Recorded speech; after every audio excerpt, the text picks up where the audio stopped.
तीसरा है। हाँ, तो वर्ण स्वर्ण भेद हो गए। पहला पाठ क्या था? प्रत्याहार विन्यास। दूसरा वर्ण भेदा, स्वर भेदा में वर्ण भेदा। और तीसरा पाठ है क्या है? वर्णानाम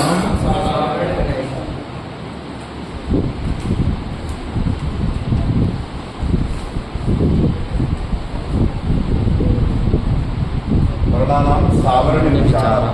ये तीसरा समझ में आया? ये हमारे आज की पाठ का सूत्र है, वर्णानाम सावर्ण विचारः। इसका अर्थ क्या है? वर्णों के सवर्ण का विचार। सावर्ण किसको कहते हैं? जिसमें सावर्ण रहता है, धर्म में जिस सवर्ण में सावर्ण रहता है उसको सवर्ण कहते हैं। जैसे घट में घटत्व रहता है इसलिए उसको घट कहते हैं, मनुष्य में मनुष्यत्व रहता है इसलिए उसको मनुष्य कहते हैं। तो सवर्ण में क्या रहता है? सावर्ण। तो सवर्ण कौन होते हैं? वर्ण। तो वर्णों में क्या रहेगा? सावर्ण। इसलिए हम वर्णों के सवर्णत्व का विचार करते हैं कि कौन वर्ण किसका सवर्ण है, किसका सावर्ण किसमें है। का सावर्ण खा में है कि खा का सावर्ण का में है, ये विचार है। पाणिनि ने इस शीर्षक को नाम दिया है। इसको कैसे जानेंगे? तो सूत्र इसके लिए है,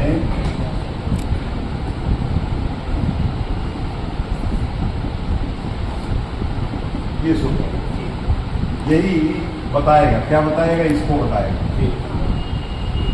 वर्णों के सावर्ण को बताएगा, है कि नहीं जी। कस्य वर्णस्य किम सावर्ण्यम, है कि नहीं? केन सह कस्य सावर्ण्यम। प्रश्न क्या है? केन सह कस्य सावर्ण्यम। किसके साथ किसका सावर्ण है? सावर्ण माने मैत्री। सावर्ण कहते हैं मैत्री भाव। माने कस्य वर्ण से केन साकम मैत्री भाव, है कि नहीं? अर्थात कस्य वर्ण से केन साकम सावर्णी। और जिस वर्ण में ये रहेगा उस वर्ण का नाम सवर्ण, उसको सवर्ण कहते हैं। जैसे का और खा दो वर्ण है, यदि खा का सावर्ण इसमें है तो इसको सवर्ण कहा जाए, यदि इसका सावर्ण इसमें है तो इसको सवर्ण कहा जाए। तो ये सवर्ण दोनों कहे जाए, क्योंकि मीठा शब्द का प्रयोग किया है। मीठा यानी एक का सवर्ण नहीं, एक को नहीं कह सकते। मीठा, मीठा मनी परस्पर। इसलिए परस्पर जब दो बातें होती हैं, जैसे एक मित्र कहेगा ये मेरा मित्र, वो भी कहेगा ये मेरा मित्र। यदि एक कह दे मेरा मित्र है, दूसरा कहे न कहे, तब ये मैत्री नहीं होती, आएगा। इसलिए का ने कहा कि खा के साथ मेरा सावर्ण है, तो खा भी कहता है कि का के साथ मेरा सावर्ण है, तो इसका सावर्ण इसमें है, इसलिए का वो सवर्ण कहेंगे। और खा में का सावर्ण है तो खा को भी सवर्ण कहेंगे, है कि? सावर्ण जिसमें रहता है उसको सवर्ण कहते हैं। खा का सावर्ण का में रहता है इसलिए का को सवर्ण कहते हैं। का सावर्ण खा में रहता है इसलिए खा को सवर्ण कहते हैं। और आ का सावर्ण इस आ में रहता है कि नहीं? और इसमें भी रहता है, तो इस आ का सावर्ण इसमें है, इसमें दोनों में है, इसलिए इस आ का सवर्ण ये भी है, ये भी है। बात में नहीं जी। और ये दोनों वर्ण समामनाएं में नहीं पढ़े गए हैं, इसलिए इनका सावर्ण हम इससे नहीं ले रहे है, इनका भी, लेकिन हम क्या ले रहे हैं? आ का सवर्ण। इसलिए हम आ के भेद बताए हैं, इसलिए आ का सवर्ण दीर्घ आ के साथ, फिर इसका सावर्ण प्लुत आ के साथ, इसलिए तीनों आ के भेद हो जाते हैं। ये दोनों भेद हो जाते हैं, आएंगे। तो आ के सावर्ण इनके साथ, ई का सावर्ण, ऊ का सावर्ण। तो ये सवर्ण क्या है? तो सवर्ण है सावर्ण वाला, जिसमें सावर्ण रहता है उसको सवर्ण। तो सवर्ण जिसमें रहता है वो सवर्ण है। ये सवर्ण पारिभाषिक शब्द हो गया। क्या हो गया? पारिभाषिक शब्द। नहीं तो हिंदी में लोक भाषा में इसको क्या कहते हैं? सवर्ण का ये जो है जनरल में आता सवर्ण है कि नहीं? ये बैकवर्ड में आता। तो सवर्ण को लोक में कहते हैं सामान्य, विशेष नहीं सामान्य, लेकिन ये पारिभाषिक शब्द। इसकी परिभाषा क्या है? सवर्ण को पूछा जाएगा कि व्याकरण में सवर्ण किसको कहते हैं, तो हम बताएंगे कि व्याकरण में सवर्ण जो है तुल्यास्य प्रयत्न को कहते हैं। जो तुल्यास्य प्रयत्न है वही इधर बैठो, इधर पीछे इधर। जो तुल्यास्य प्रयत्न है उसको सवर्ण कहते हैं। जो सवर्ण है उसी को तुल्यास्य प्रयत्न कहते हैं। तो सवर्ण जो है ये लक्ष्य है। सवर्ण क्या है? लक्ष्य। लक्ष्य। इसका लक्षण क्या है? तुल्यास्य प्रयत्न। जैसे पृथ्वी लक्ष्य है, उसका लक्षण क्या है? गंधवत। गंधवत माने गंधवती, ये उसका लक्षण है कि नहीं? जी। जो गंधवती वही पृथ्वी, जो पृथ्वी वही गंधवती। उसी प्रकार से जो तुल्यास्य प्रयत्न में लक्षण है वही सवर्ण है, और जो सवर्ण है वही तुल्यास्य प्रयत्न है। आया समझ बात है? जी। अब हमें जानना है कि इस सूत्र में पहला पद प्रथमांत ये है और दूसरा ये प्रथमांत है। सूत्र में दोनों प्रथमांत पद क्या है? दोनों प्रथमांत पद। तुल्यास्य प्रयत्न भी प्रथमांत, सवर्णम भी प्रथमांत। इसीलिए हम कह देते हैं जो तुल्यास्य प्रयत्न है वही सवर्ण है, जो सवर्ण है वही तुल्यास्य प्रयत्न। जब दो प्रथमांत पद होते हैं दोनों का हम अभेद मानते हैं। जब दोनों प्रथमांत पद होते हैं उन पदों से जो अर्थ आता है उसको हम क्या कहते हैं? अभेद। वृद्धि और आदेश दोनों प्रथमांत, तो हम कहते हैं जो वृद्धि है वही आदेश है, जो आदेश है वही वृद्धि है। ये हम व्यवहार करते हैं और देखते भी हैं, क्योंकि हम नहीं कहते कि अवर्ण से एच पर में हो तो पूर्व पर के स्थान में आ आई औ होता ही नहीं कहते। क्या कहते हैं? वृद्धि होती है। वृद्धि माने आदेश। आदेश। यदि वृद्धि और आदेश में अभेद नहीं होता, भेद होता, तो वृद्धि कहने से आदेश नहीं होता, क्योंकि वृद्धि स्यात् कहते हैं और वहां अर्थ कर देते हैं आ हो गया, कृष्ण तत्व में ही हो वृद्धि हो गई।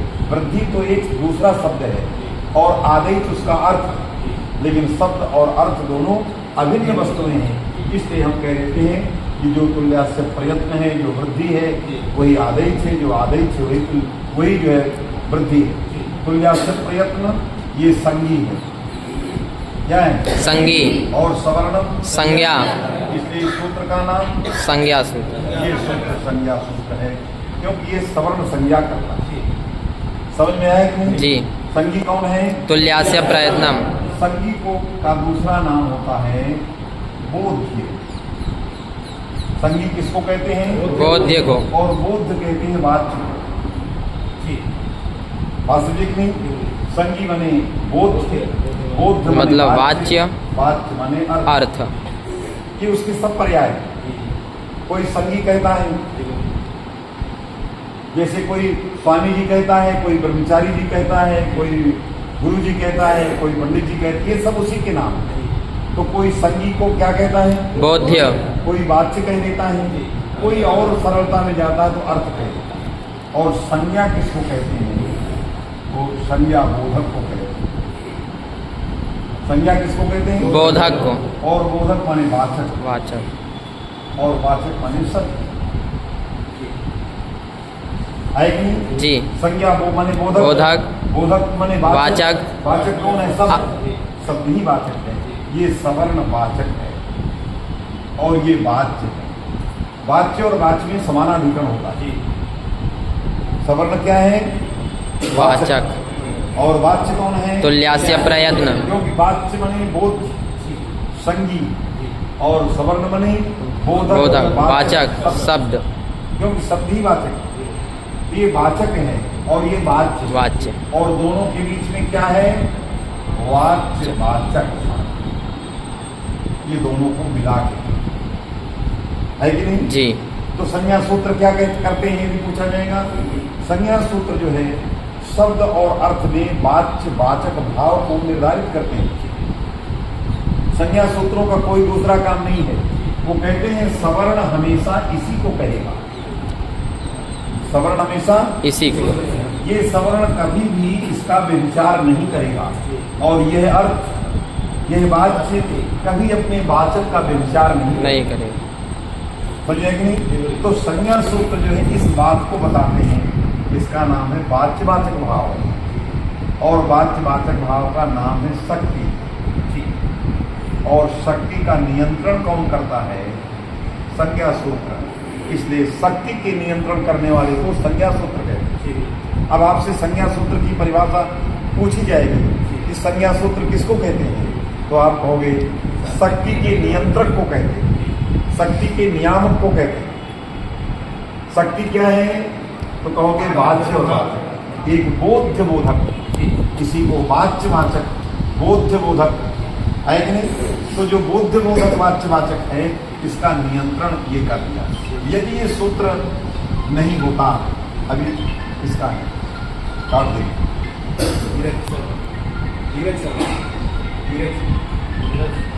तो ये जो बोध्य बोधक है, जैसे आपने वृद्धिरादेश पढ़ेंगे तो वृद्धि क्या है बोधक है, और आदेश क्या है बोध्य। दोनों के बीच में क्या निकला वाच्यवाचक बोध्य बोधक, उसका नियंत्रण कौन करेगा ये।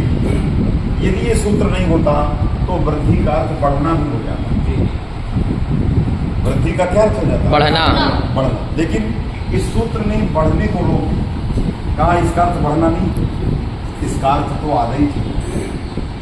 इसने नियंत्रण किया, नियंत्रण किया मैंने ये किया, ये अर्थ इसका नहीं। तो शास्त्र में वृद्धि का अर्थ बढ़ना नहीं, व्याकरण शास्त्र में वृद्धि का अर्थ बढ़ना नहीं। वृद्धि मैंने आई औ, तो आ आई औ ये जो अर्थ है, इस अर्थ को बताने वाली एक शक्ति है, उस शक्ति का नियंत्रण इस सूत्र करता है। यदि ये सूत्र नियंत्रण नहीं करता तो कोई कहता कि कितने तत्वों में बढ़ना आदेश होता है, कोई कहता कि आदेश आदेश होता है, दोनों अर्थ हैं। तो एक कहता मैं बढ़ना आदेश करूंगा और कोई कहता मैं आदेश करूंगा, घटना आदेश करूंगा, बस में कि नहीं। इसने क्या किया, इसको हटा दिया।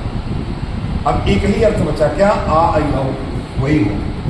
इसलिए ये जो अतिरिक्त प्राप्त था उसके हटाने का काम ये सूत्र करते हैं, इसलिए सूत्र संज्ञा सूत्र कहे जाते हैं। मेरी बात समझ में आ गई जी। अब ये संज्ञा सूत्र निश्चित हो गया। अब हमने समझ लिया कि तुल्यास्य प्रयत्नम ये वाच्य है, सवर्णम ये वाचक है। अब हमें वाच्य को समझना है। इसको समझना है वाच्य माने संज्ञी, क्योंकि संज्ञी के बिना संज्ञा को जानना कठिन है, इसलिए हमें इसको समझना है। इसकी समझने के लिए हमें क्या करना पड़ेगा, हमें इसका छेद करना पड़ेगा, है कि नहीं।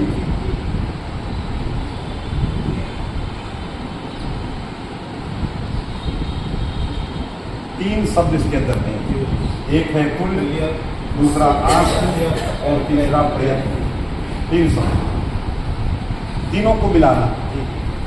आश्र माने तालवादी स्थान, और प्रयत्न माने आभ्यंतर, आभ्यंतर, और तुल्य माने समान। ये तो इसके अर्थ। आश्र माने तालवादी स्थान। हमने आश्र का अर्थ सुना है मुख, आश्र माने मुख, मुख। लेकिन यहाँ आश्र का अर्थ मुख नहीं है, क्या है तालवादी स्थान, क्योंकि आश्र शब्द का अर्थ है आश्री भवम, मुख में होने वाला। तो मुख में क्या है, तालवादी स्थान। मुख में तो बहुत सारी चीजें हैं, लेकिन उनका वर्णों से कोई लेना देना नहीं। मुख में तो बहुत सारा है, मांस भी है, रुधिर भी है, बहुत सारे, लेकिन उनका किसी वर्ण से, वर्ण की उत्पत्ति से कोई लेना देना नहीं। इसलिए हम जो वर्ण की उत्पत्ति के मूल कारण है वही आश्र भाव से लिया है। तो आश्य भौम, आस्यम, आश्य भौम, आश्यम का अर्थ क्या हो गया, मुख में होने वाले।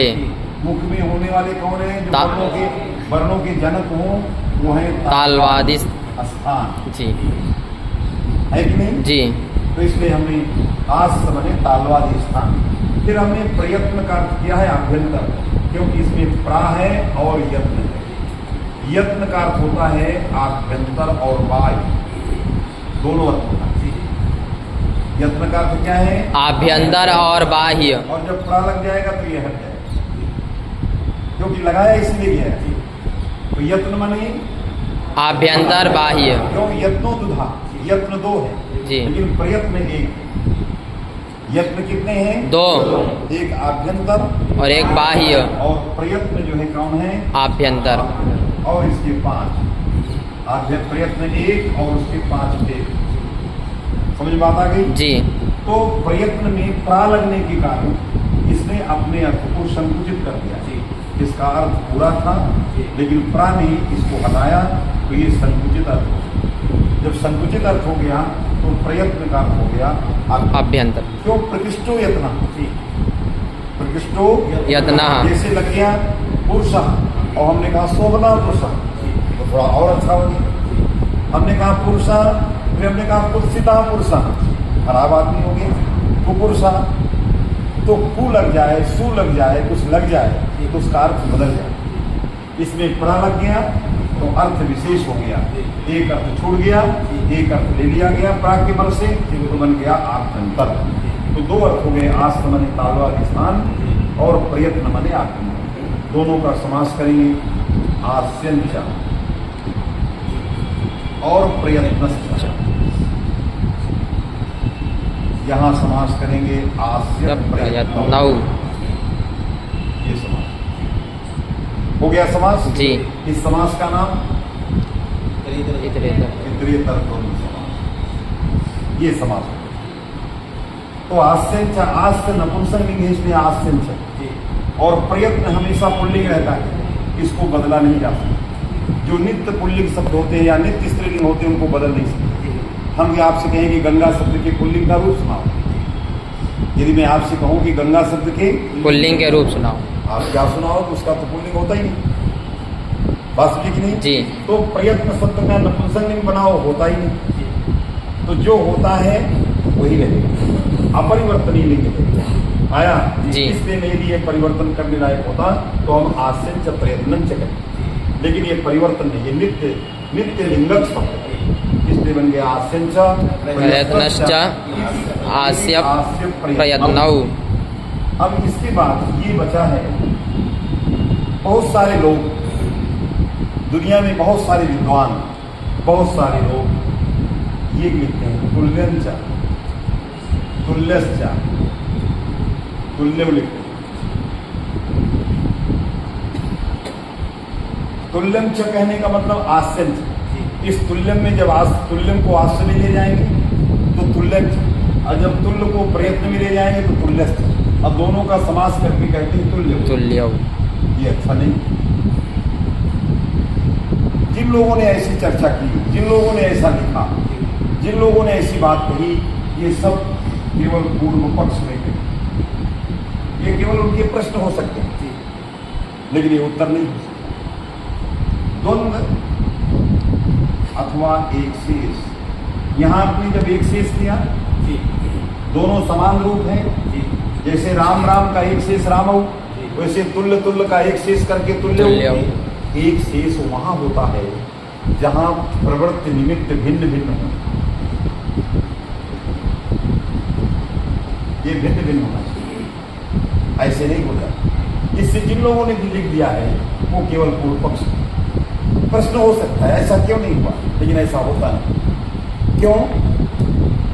यदि हम राम राम कहते हैं तो दोनों राम भिन्न भिन्न हैं। क्या भिन्न है? उनकी प्रवृत्ति निमित्त भिन्न भिन्न, उनके धर्म भिन्न भिन्न है। लेकिन यहाँ आस्य में रहने वाला तुल्यत्व और प्रयत्न में रहने वाला तुल्यत्व एक है। यदि आस्य में जो तुल्य है, तुल्यत्व धर्म है, तुल्य मने तुल्य मने प्रयत्न, तो इसमें रहने वाला तुल्यत्व और आस्य में रहने वाला तुल्यत्व दोनों एक है। तो जब दो में रहने वाला धर्म एक हो, वहां द्वंद्व और एक शेष होता ही नहीं। यदि समसमान दो पदार्थों में रहने वाला धर्म एक हो, समसमान पदार्थ क्या है? आस्य और प्रयत्न। इन दोनों में रहने वाला धर्म एक है, वो उसका नाम तुल्यत्व है। तो जब एक धर्म होगा वहां एक शेष या द्वंद्व होता ही नहीं है। तो जब ये द्वंद्व एक शेष कुछ नहीं होगा तो ये दो वचन कैसे कहेगा? आया कि नहीं? जी।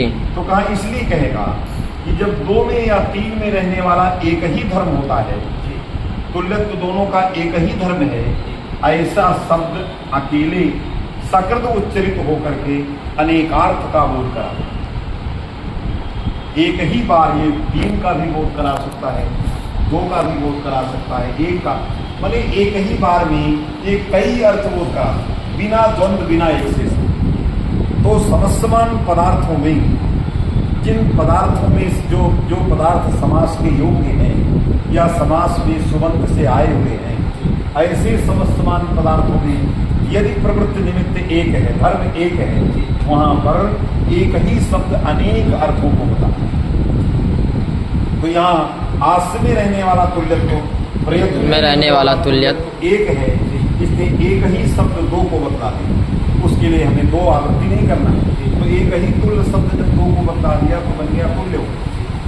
उसके लिए तुल्यम तुल्य कुछ कहने की जरूरत नहीं, समझ में आएगी नहीं जी। ये तो उसके लिए किया जाता है जहाँ धर्म दो भिन्न भिन्न समस्त समान पदार्थों के धर्म भिन्न भिन्न वास्तविक में जी। जो जिनमें हमें वो विशेषण लगाने हैं उनमें रहने वाले धर्म भिन्न भिन्न। यहाँ तो रहने वाला धर्म एक है। हम नहीं कह सकते कि आश्रगत तुल्यत्व और प्रयत्नगत तुल्यत्व दोनों भिन्न भिन्न। आश्रय में रहने वाली जो समानता है, तुल्यत्व माने समानता, आश्रय में रहने वाली जो समानता है वो प्रयत्न में रहने वाली समानता से अतिरिक्त है नहीं जी। जैसे आश्रय में समानता है वो जिस तरह की, वही समानता प्रयत्न में है। तो दोनों में रहने वाला समानत्व, समानता एक है। ऐसा जो समानता अर्थ का बोधक जो एक शब्द है वो अनेक अर्थों को एक साथ बता सकता है। तो जब अनेक को बताया तो तुल्य ने आश्रय को भी बताया, प्रयत्न को बताया, तो अपने आप दो वचन आ गया। उसकी जरूरत ही नहीं, उसकी जरूरत ही नहीं। वास्तव में जी। जैसे शब्द हमने दिया पुष्पवंतम, एक शब्द आया पुष्पवंतम, इसका अर्थ है दिवाकर और निशाकर। इसका ये दिवाकर मने सूर्य और निशाकर मने चंद्रमा। एक ही शब्द है पुष्पवंत। पुष्पवंत जो पुष्पवान शब्द है ये दिवाकर और निशाकर को एक साथ बता रहा है, क्योंकि पुष्पवंत तो इसमें भी है, इसमें एक है। बात में नहीं जी। एक शब्द हमने दिया, हमने कहा छवयो, इसके दो अर्थ हैं, शांति और पृथ्वी। इन दोनों में रहने वाला क्षमत्व एक है, इसलिए अकेले ही शब्द ये दोनों को बता देगा।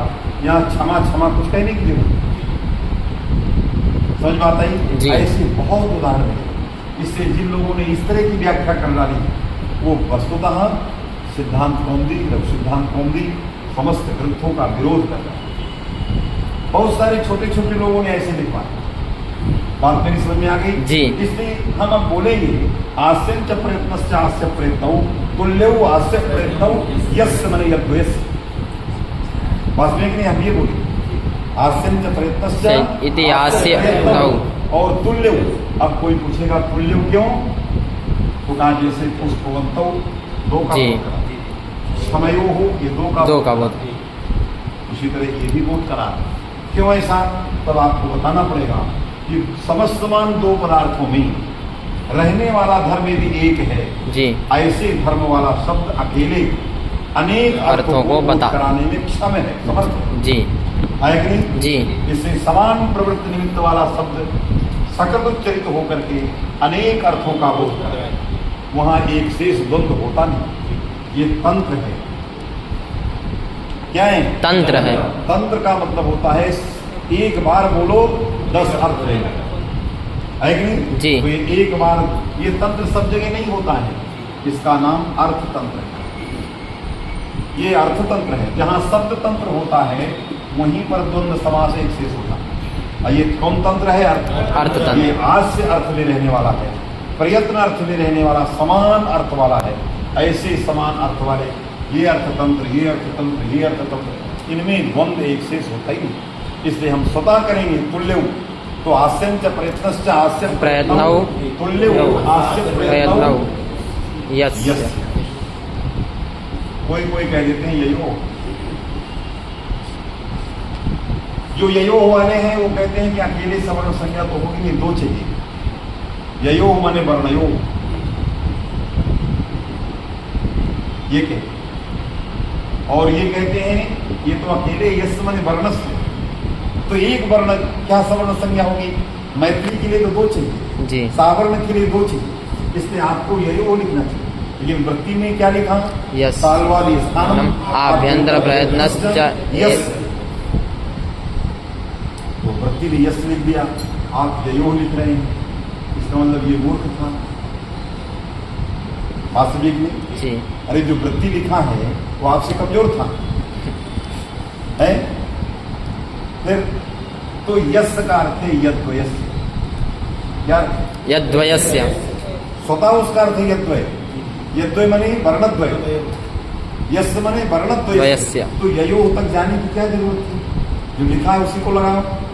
तो आस्य आस्य तालवादी स्थानम आभ्यंतर प्रयत्न यद्वयस्य, यद्वयेन, येन माने यद्वयेन, यद्वयस्य यद्वयेन द्वयेन। साकम जी आस्य प्रयत्न तुल्य तन्मिथ सावर्ण। जिन दो वर्णों का स्थान प्रयत्न, जिस वर्ण के स्थान प्रयत्न से तुल्य हैं, वो दो वर्ण परस्पर सवर्ण होते हैं, उनकी सवर्ण संज्ञा होती है। समझ में बात आ गई जी। तो हम वृत्ति का अर्थ भी लगा दिए, जी ययो कहने की जरूरत नहीं है है। ही नहीं। तो तालवादी स्थानम और आभ्यंतर प्रयत्नश्च है कि नहीं। यस मने यद्वयस्य यस्य मने वर्णस्य, वर्णस्य। वर्णद्वयस्य, जी। दो वर्णों का। जैसे हमने ले लिया का और खा, खा इसका तालवादी स्थान कंठ कंठ और प्रयत्न स्पृष्ट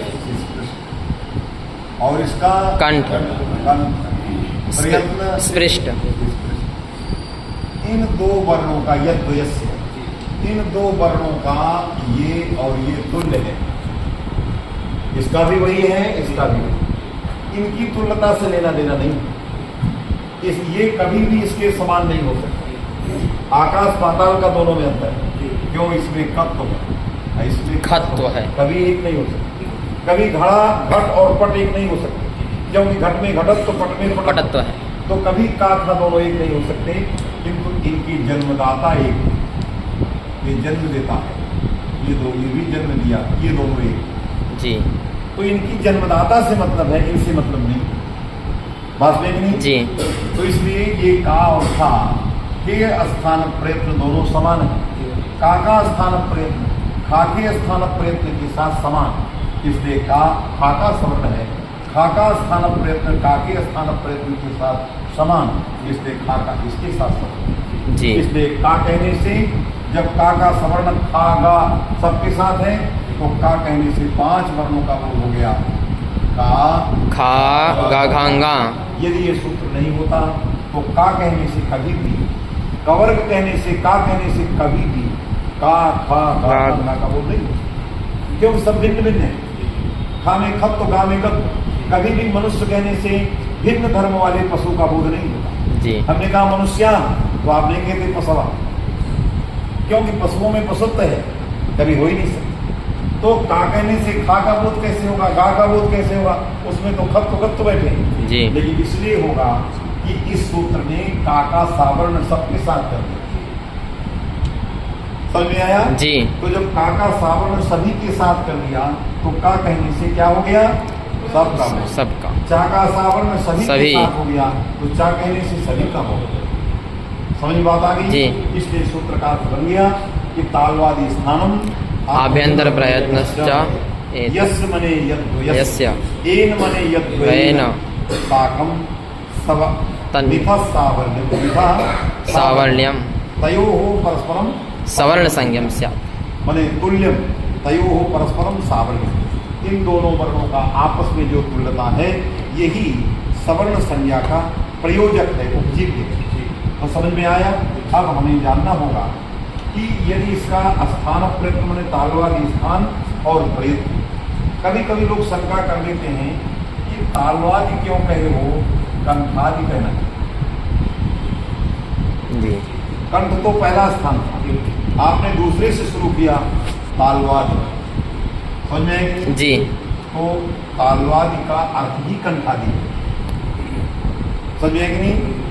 तालवादी का अर्थ है तालुनः आदि। फिर ताल आदि ऐसा, यहाँ 2 समास। तालुना आदि में तालु का आदि कौन? कान और तालु है आदि में जिसके, तालु से लेके सभी। तो तालुना आदि ही तालवादी ही, तालु आदि जैसा तान तालवादी की। तालवादिश्च तालवादीनि च, तालवादी बात समझ नहीं जी। तो कंठ भी आया और तालवादी भी आया, इसलिए ये सारी शंकाएं निरर्थक हैं। जो तालवादी को कंठ का को अलग बता रहे हैं, सब उसी के अंदर है। तो तालवादी स्थानम आभ्यंतर प्रयत्नश्च यस्य न तुल्यम है कि नहीं, तन्मिता परस्परम सवर्ण संगीतम स्यात्। इस तरह की जिज्ञासा हो गई।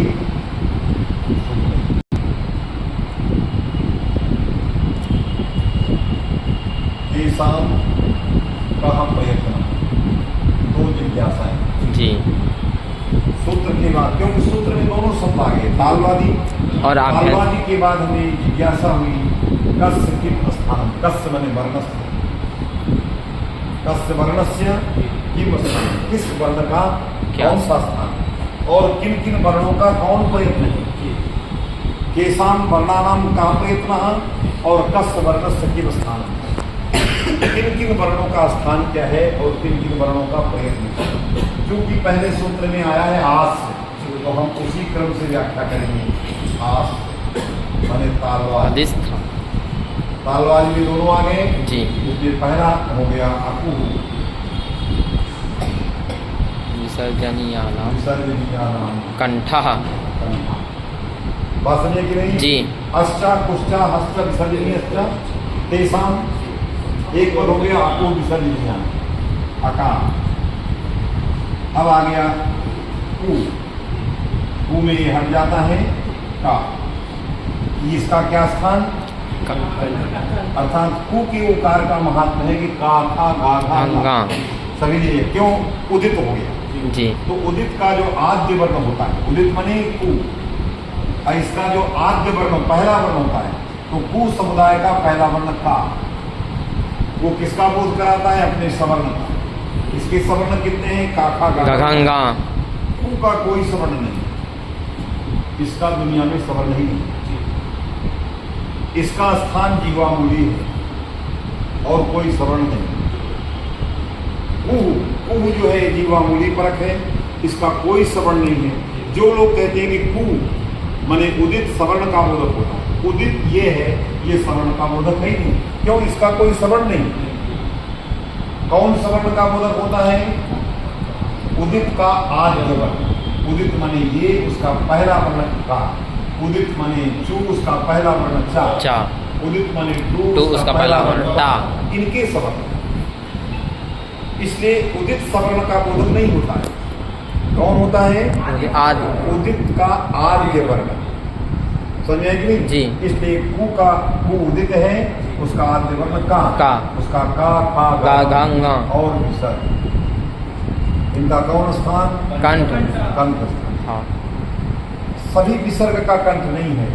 राम में जो विसर्ग है इसका कंठ स्थान, हरि ही तालु स्थान।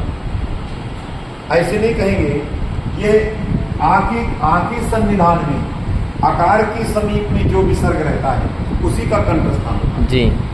सभी विसर्ग का नहीं है। यदि हरि में आएगा विसर्ग, उसका स्थान तालु, और शंभु में जो विसर्ग आएगा ओष्ठ। ओष्ठ। तो विसर्ग अब जिसके अधीन रहता है उसका जो स्थान होता है विसर्ग का वही स्थान। बात समझ आएगी जी। तो हम कहेंगे कि आकाराश्रित जो विसर्ग है, आकार के आश्रित जो विसर्ग है उसी विसर्ग का कंठ स्थान। इकाराश्रित, उकाराश्रित, अन्य वर्णाश्रित जितने विसर्ग हैं उनका अलग अलग स्थान है। बात में जी। इसलिए आ कु मने का था गंगा, और विसर्ग कौन विसर्ग, आकाराश्रित, उस विसर्ग का कंठ कौन स्थान है, कंठ स्थान। तो ये बात आ गई जी। इसके बाद दूसरा है इचु यशानाम तालु, ताल। ई और चू का आदि वर्ण कौन है, चा, और या और शा।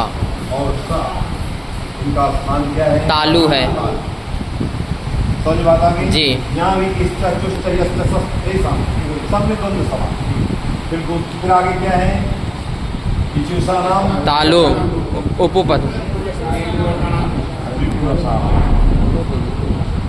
री ता और रा शा, इनका स्थान मूर्धा। समझ में बात आ गई? जी। फिर है ग्री, ग्री ता ता लासा सा और सा, इनका स्थान दंत। दंता, अनेक दंत है। जी। तो ये दंत से निकलते हैं। कौन? री तथा तथा लासा। ता कहाँ से निकलेगा? दंत से। दंत जुड़ते हैं उससे ता बोलने पर। जी। ये दंत है। लेकिन जिसके दंत ही नहीं है वो क्या करे? इसके दंत नहीं, दंत का दंताद नहीं है, दंत समीप देश मसूड़ा।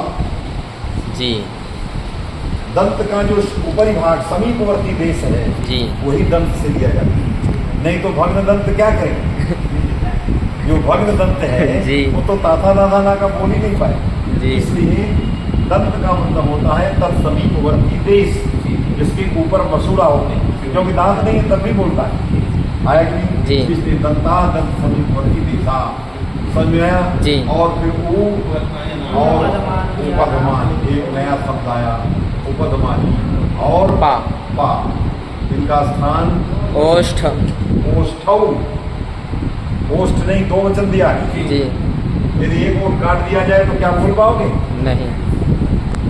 ऊपर का आपको हटा देंगे, बोल नहीं पाओगे। सो रहा, इसको पीछे कर दो, ये उसको जगाओ, जाओ पीछे, इसका बिस्तर लगाओ वहाँ पीछे, पीछे चलो, पीछे पीछे इसको पीछे करो, वहाँ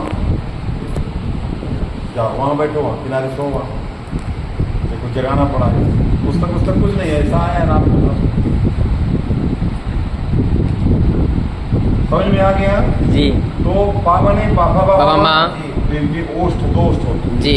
है कि नहीं? जी। व्याकरण में दोनों को ओष्ठ ही कहते हैं, लेकिन कोई कोई अधरोष्ठ है, अधरोष्ठ पास में कि नहीं? जी। नीचे वाले ओष्ठ में का अधरोष्ठ है, पास में कि नहीं? जी।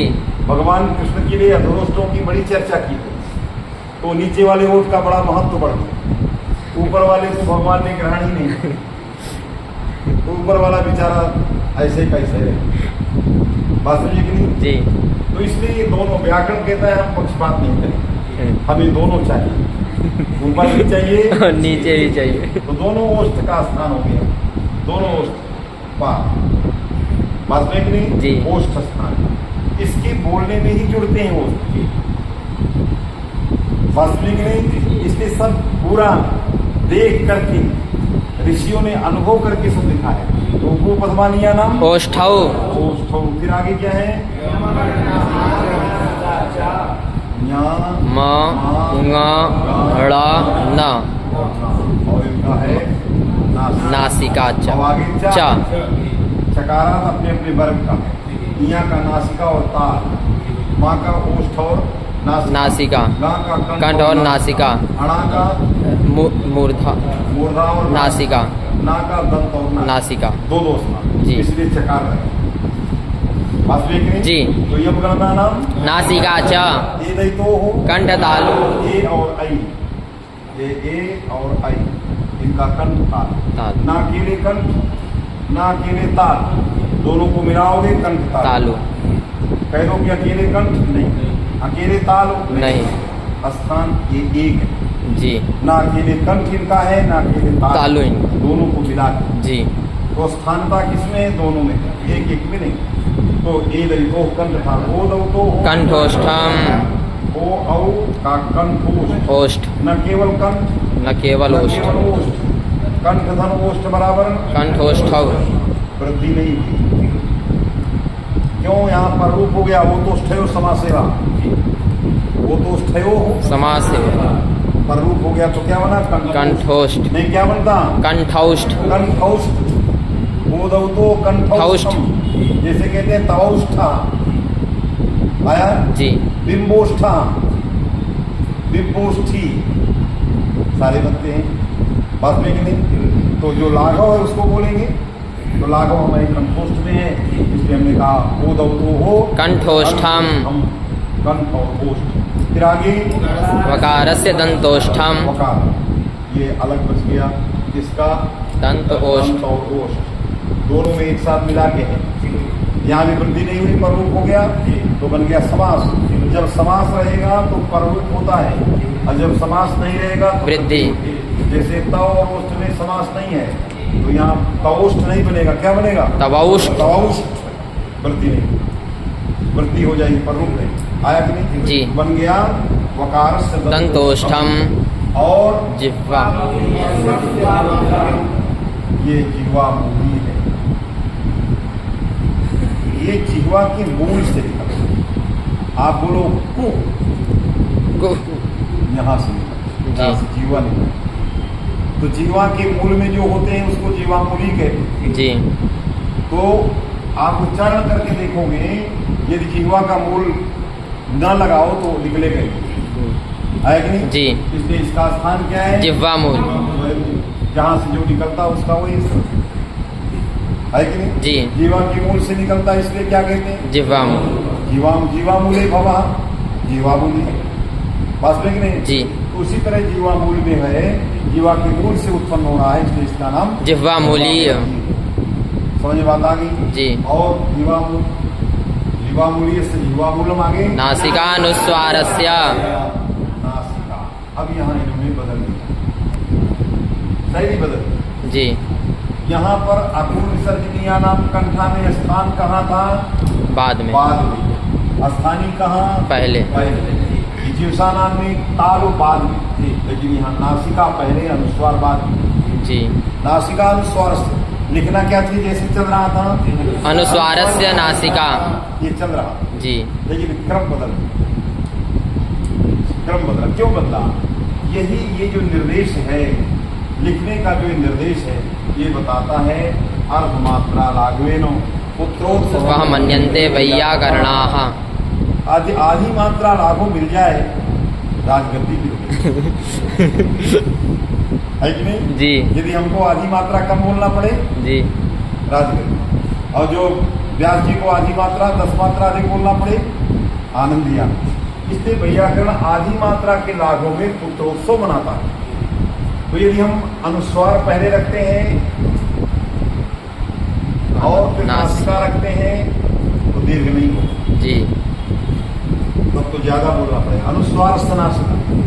और जब हम नासिका पहले रखेंगे, अनुस्वार बाद। अनुस्वार से रखेंगे तो दीर्घ हो जाएगा। जी। तो नासिका अनुस्वारस्य। 2 मात्रा, नासिका का आ और अनुस्वारस्य का मिला के जहाँ 3 मात्राएं थी वहाँ 2 मात्रा रहेगी। जी।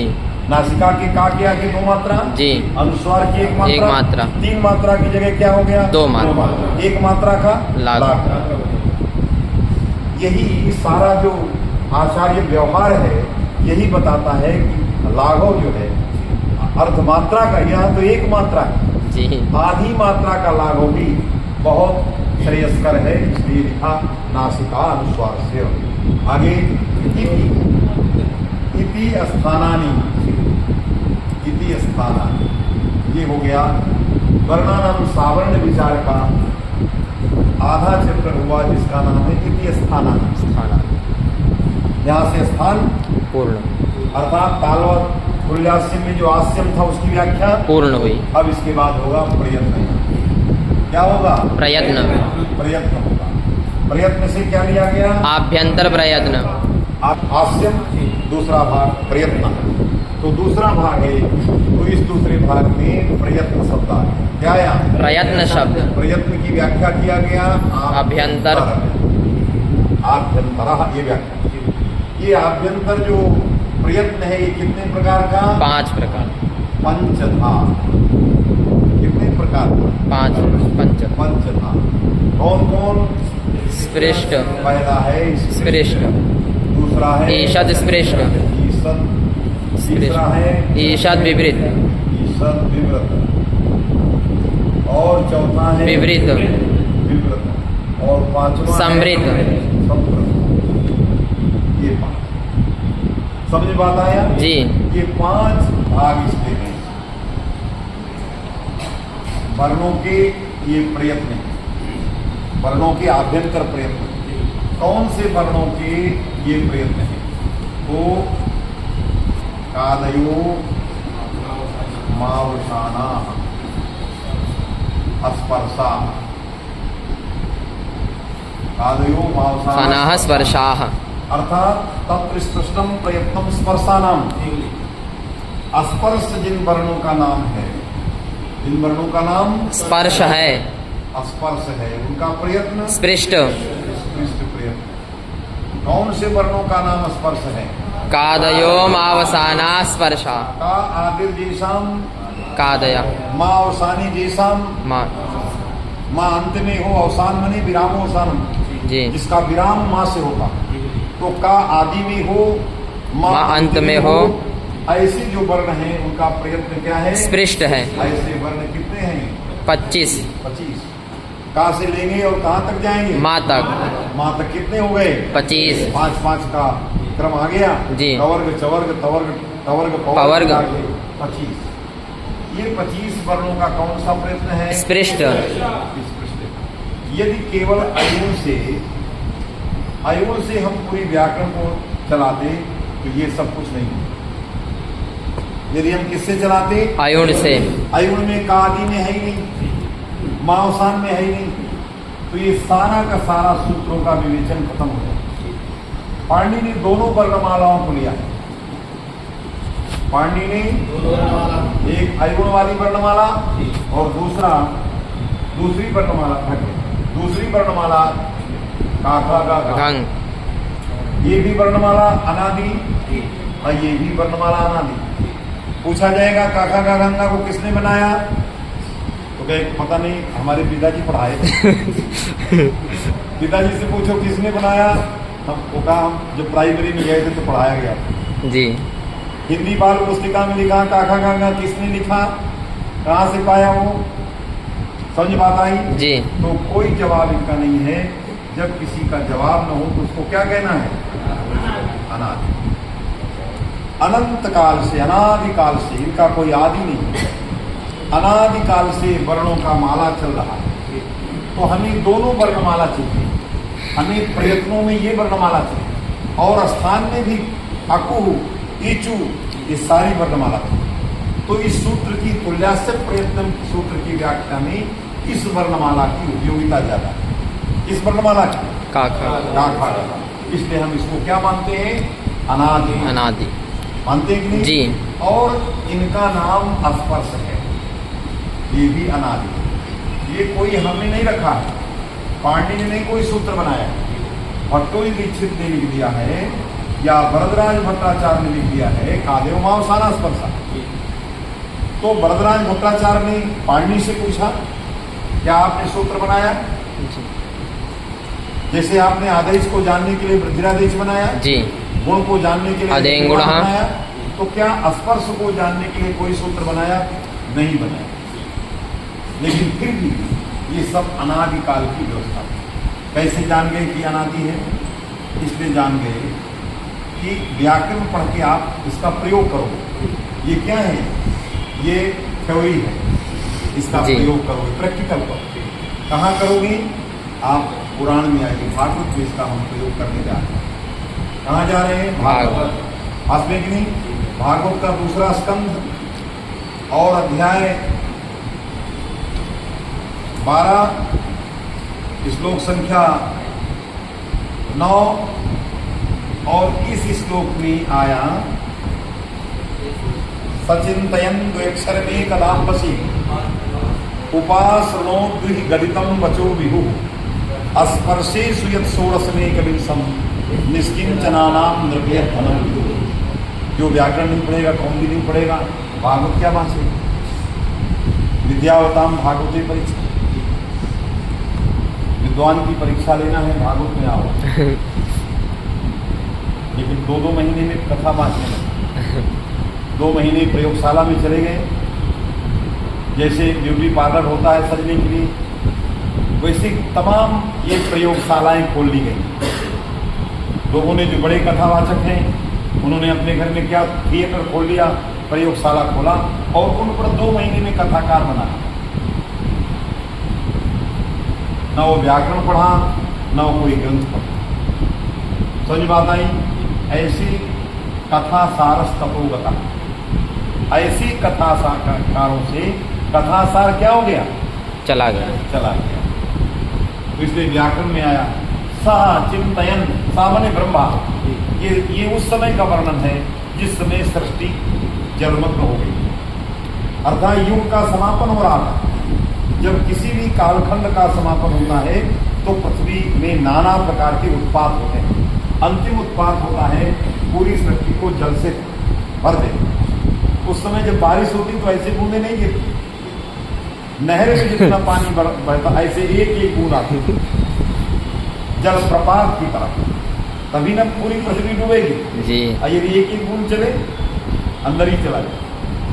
इसलिए उस समय जब मेघ वर्षा करते हैं तो जैसे गंगा जी की धारा बरसात में बह रही उतनी एक एक बूंद गिरता है 4 मिनट के अंदर, तो पूरी पृथ्वी क्या हो गई? जलमग्न। भगवान ने संकल्प किया, क्या संकल्प किया? एकोहम बहुश्याम। भगवान ने संकल्प किया कि अकेले रहते रहते बहुत दिन अब बहुश्याम, कुछ मैं ही बड़ा होगा। जैसे ही संकल्प किया तो उनके नाभि कमल, क्या है नाभि कमल, आपने दुनिया में कोई भी वैज्ञानिक मानने को तैयार नहीं। वो कहता है कमल पृथ्वी में होगा, गमला में पैदा होगा, मिट्टी में पैदा हो, ये नाभि क्या? अरे नाभि में कभी कमल होता है? लेकिन हमारे शास्त्र कहते नहीं, नाभि में कमल। नाभि माने ब्रह्मांड, भगवान की नाभि ही ब्रह्मांड है। उन वैज्ञानिकों को बताना पड़ेगा कि नाभि का अर्थ ये नाभि नहीं नाभि माने ये नहीं होता कि यहाँ से पैदा, नाभि का मतलब क्या है? ब्रह्मांड, संपूर्ण ब्रह्मांड ही नाभि है, ये मध्य भाग है। तो परमात्मा की नाभि का अर्थ साधारण नाभि नहीं है, ब्रह्मांड है। और ब्रह्मांड में कमल नहीं होगा, नहीं तुम्हारे सिर में होगा तो ब्रह्मांड में कमल हुआ, लेकिन वो जो ब्रह्मांड था अत्यंत देवी प्रमाण था, अर्थात जो ईश्वर की नाभि थी बहुत चमक रही। चमकने के कारण जो उसमें प्रकट हुआ वो हिरण्यगर्भा नाम से जाना है। हिरण्यम अत्यंतम देवी प्रमाणम गर्भ उत्पत्ति स्थानम यस्य असौ हिरण्यगर्भा, अत्यंत तेजस्वी देवी प्रमाण है उत्पत्ति स्थान। गर्भ कहते हैं उत्पत्ति स्थान को जहां उत्पत्ति होती है। तो अत्यंत देवी प्रमाण है उत्पत्ति स्थान जिसका, उसका नाम हिरण्यगर्भा समवर्तत। हिरण्यगर्भा समवर्तत अग्रे समवर्तत। सृष्टि के प्रारंभ में वही आए, लेकिन हम क्या करते हैं? रुपया चढ़ाओ। हिरण्यगर्भा जैसे बोले रुपया चढ़ाओ, जेब में हाथ चला जाए। अब बताने की जरूरत नहीं है, जजमान जान गया हिरण्यगर्भ माने पैसा होता है लेकिन हिरण्यगर्भ का कहीं अर्थ नहीं है कि आप रुपया चढ़ाओ, है कहीं नहीं, कह दिया। हिरण्यगर्भ का अर्थ मतलब होता है ब्रह्मा। हिरण्यगर्भा माने ब्रह्मा। समझ में आता कि जी। इसलिए कहा गया अग्रे समवर्तत, सृष्टि का प्रथम व्यक्ति है जो भगवान के मानस संकल्प से आया है। वास्तविक नहीं, उसने जब आया मानस संकल्प से, जब वो आया और आने के बाद सोचने लगा, क्या सोचा? कि अहम करवाणी। उसके सामने प्रश्न आया, क्या? अहम किं करवाणी, कि अहम करवाणी, मैं क्या करूं? अरे आप आ जाओ यहाँ आश्रम में, अब कोई न कुछ काम हो तो आप सोचने लगोगे दूसरे दिन मैं क्या करूं? बैठे तो नहीं रहोगी, भले ही सोते ही रहो। वास्तविक नहीं जी। तो उसके सामने हुआ कि मुझे काम क्या है, कि काम करवाना। यही सचिंतयन सोच रहा है। जैसे ही सोच रहा है तो सोचते सोचते अम्भसी, अम्भस मने जले जले जले दुहि गदितम द्वयक्षरम दुहि गदितम उपासृणो, 2 अक्षरों को, जो 2 अक्षर बार बार आवृत्त हो रहे। दुहि गदितम का मतलब दुरावृतम, जैसे ब्रूहि ये शब्द है, इसकी आवृत्ति करो तो ब्रूहि बोलो बोलो जी, है कि नहीं जी। दक्ष दक्ष जाओ जाओ जाओ जाओ। उसी तरह से 2 अक्षर की आवृत्ति हो रही है, जैसे का हो का, खा हो खा खा, ऐसी आवृत्ति। तो ऐसे आवृत्ति दो अक्षरों की हो रही थी। इससे वो कहाँ हो रही थी? जल में। उस जल में उच्चारण करने वाले उन दोनों अक्षरों का कोई शरीर जन्मा व्यक्ति था ही नहीं। क्या नहीं था? कोई भी शरीरधारी शरीर जन्मा था ही नहीं। इसलिए वेदव्यास ने उस वाणी का नाम अशरीर वाणी, उस वाणी का नाम क्या दिया? इसी को व्याकरण में स्फोट कहते हैं। इसी को व्याकरण में क्या कहते हैं? स्फोट। स्फोट कहते हैं। इसलिए व्याकरण नहीं जानेगा तो कभी भी मुक्ति हो ही नहीं सकती, क्योंकि असली तत्व तो यहां है। इसको वेदव्यास जी ने क्या कहा? अशरीर वाणी। आज दुनिया के वैज्ञानिकों ने क्या किया कि दूरभाष कहते हैं, दूरवाणी कहते हैं। अरे दूरवाणी बोलने वाला आदमी बैठा है, केवल ध्वनि हम सुन रहे हैं। दूरवाणी में कोई बोला होगा, लेकिन इसमें कोई व्यक्ति है ही नहीं। ये अपने से सब निकल रहा है। जो अपने से शब्द आए उसी का नाम स्फोट है, और जो दूसरे को सुनाई दे, उच्चरित हो, उसका नाम ध्वनि है। लोगों को भ्रम हो गया तो ध्वनि को शब्द कहने लगे। जितने दर्शन वाले हैं, नैयायिकों ने कहा ध्वनि ही शब्द है, और कहा गुण है, रूप रस गंध। अरे ये तो शब्द क्या है? अशरीर वाक्य है। ये वाक् तत्व है, ये द्रव्य है, ये पृथ्वी जल तेज वायु आकाश काल की आत्मा में आत्मा है, ये द्रव्य है। ये कभी गुण नहीं हो सकता। हो सकता है गुण? नहीं। इसलिए ये नहीं कह सकते कि ये जो है आकाश का गुण है। अरे आकाश का दूसरा गुण है, ये है ही नहीं। ये तो आत्मा है, शब्द है, ये स्फोट है, अशरीर वाक्य।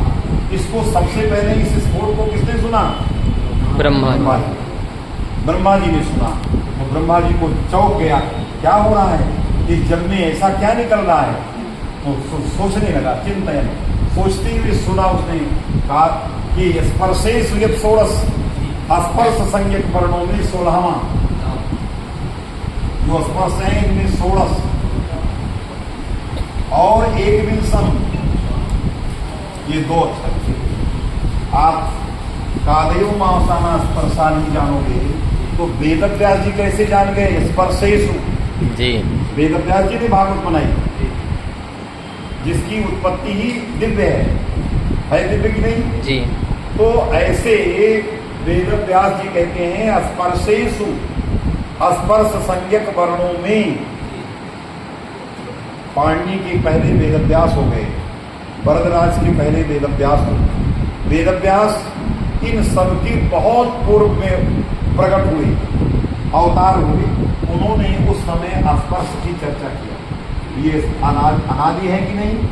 यदि अनादि नहीं होते तो वेदव्यास कहाँ से पाते? वेदव्यास जी से पूछा गया, आप कहाँ से मिला? कहा हम कुछ नहीं जानते, जो हमको मानस संकल्प से जिसने भेजा है उससे पूछो। उससे पूछा गया, आप कहाँ से पाए?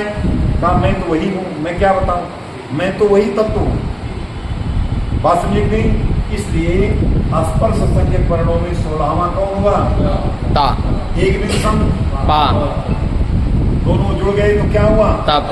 अब भागवत में लिखा है तुर्की कवितम, इसकी आवृत्ति हो रही है। तप तप तप तप, जैसे इसके 2 अर्थ हो सकते हैं। तप तप मने तपो तपो, ब्रूहि ब्रूहि, क्रिया किया। तप तो तपता तपताम तपंतु तप, लोट नकार की आवृत्ति। अथवा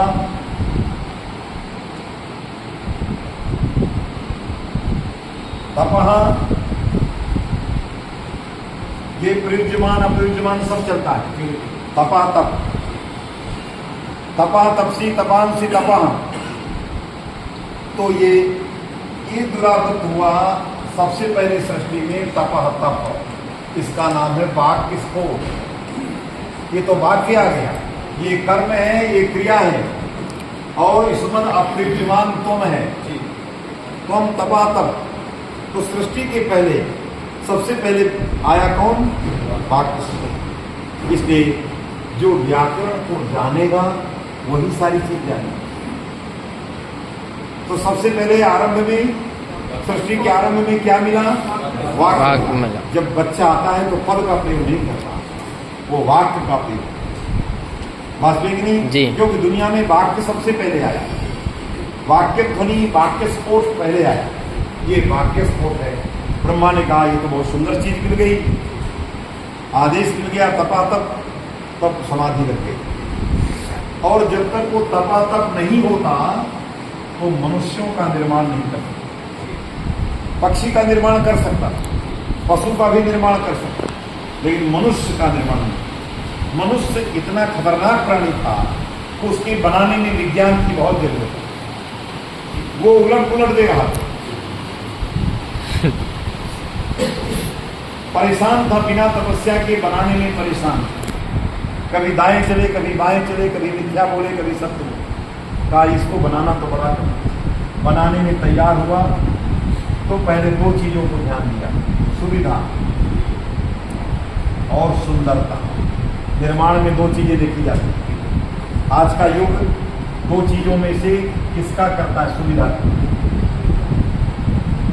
ब्रह्मा ने इस सुविधा को देखा तो मनुष्य की नाक पैर में लगा दी।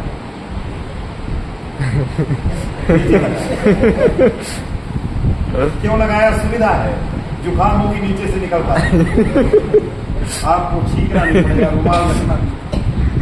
जैसे ही सुविधा से नाक को नीचे लगाया तो मनुष्य नकटा लगने लगा और खराब।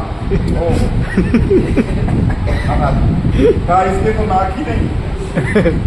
इससे इस कल्प को छोड़ दिया, सुविधा का विकल्प छोड़ा। क्या ले आया? सुंदर, सुंदरता देखा। असुविधा होगी चलेगा, रुमाल ले लोगे असुविधा में, लेकिन सुंदर होना चाहिए। तो ब्रह्मा ने सृष्टि को तपस्या के बल से सुंदर सृष्टि का निर्माण किया, नक्कली सृष्टि का निर्माण नहीं किया। लेकिन आज का वैज्ञानिक ये नहीं देखता है। क्या देखता है? सुविधा। कहा रविवार को शादी करेंगे, क्यों? छुट्टी है। रविवार को शादी करेंगे। पंडित कह रहा है कि पंचांग में लग्न नहीं है, कोई जरूरत नहीं, पंडित की छुट्टी है, सारे रिश्तेदार सब आ जाए, छुट्टी है, रोड खाली, पार्किंग की जगह मिल जाए। उसको सुंदरता और विधि से मतलब नहीं है, सुंदर विधि से मतलब नहीं है, उसको किससे मतलब? सुविधा से। तो जब हम सुविधा देखते हैं तभी हम विनाश की कगार पे हैं। जब हम विधि में सौंदर्य ढूंढते हैं तब हम निर्माण में जाते हैं। ये चार जितने उस अध्याय के श्लोक हैं, उन श्लोकों में व्याकरण का पूरा वर्णन किया, इसलिए सब आ गया, बात विस्फोट आया। यदि हम दुरावृत्त को तब करें तो पदस्फोट आया, पद की आवृत्ति या पद समुदाय की आवृत्ति। जब हम पदों को दुरावृत्त करेंगे तो पदस्फोट, और जब क्रिया कारक लगा के हम दुरावृत्त करेंगे तो वाक्यस्फोट। समझ बात आ गई? आज इस अध्याय को यही पूर्ण करते हैं, कल इसके आगे चलेंगे। समझ बात आई? पूरा समझ में आ गया है? किसी को कोई शंका नहीं? समय से आना सीखो। जिनको पढ़ना है वो समय से, जिनको नहीं